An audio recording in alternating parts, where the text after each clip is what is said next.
আলিপুরদুয়ার জেলার অন্যতম প্রত্যন্ত এলাকা ও পৃথিবীর ক্ষুদ্রতম আদিম জনজাতি বাসস্থান মাদারিহাটের টোটোপাড়াতে এদিন এলেন রাজ্যপাল সিভি আনন্দ বোস। এসএসবি 53 ব্যাটালিয়ন দ্বারা আয়োজিত এক অনুষ্ঠানে এদিন টোটোপাড়াতে আসেন রাজ্যপাল। টোটোপাড়া এলাকার বাসিন্দা পদ্মশ্রী ধনীরাম টোটোকে এদিন সংবর্ধনা প্রদান করে রাজ্যপাল। এছাড়াও টোটোপাড়া এলাকার 5 জন ছাত্রছাত্রীদের স্কলারশিপ প্রদান করা হয়। টোটোপাড়া এলাকার কিছু সমস্যা এদিন রাজ্যপালের কাছে তুলে ধরেন পদ্মশ্রী ধনীরাম টোটো। বর্ষাকালে এই টোটোপাড়া একটি দ্বীপে রূপান্তরিত হয়ে যায়, কেননা 6টি পাহাড়ি খরস্রোতার নদী পেরিয়ে এই টোটোপাড়া আসতে আর কোনো নদীর সেতু নেই। এই সমস্যায় তুলে ধরেন তিনি।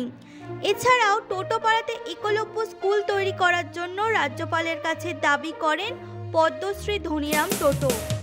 মানুষের পাশে মানুষের সাথে আমরা আছি এই বাংলাতে। আপনারা দেখছেন সংবাদ শিরোনাম। দেখলেন তো অনেক কিছু, এবার দেখুন নতুন কিছু।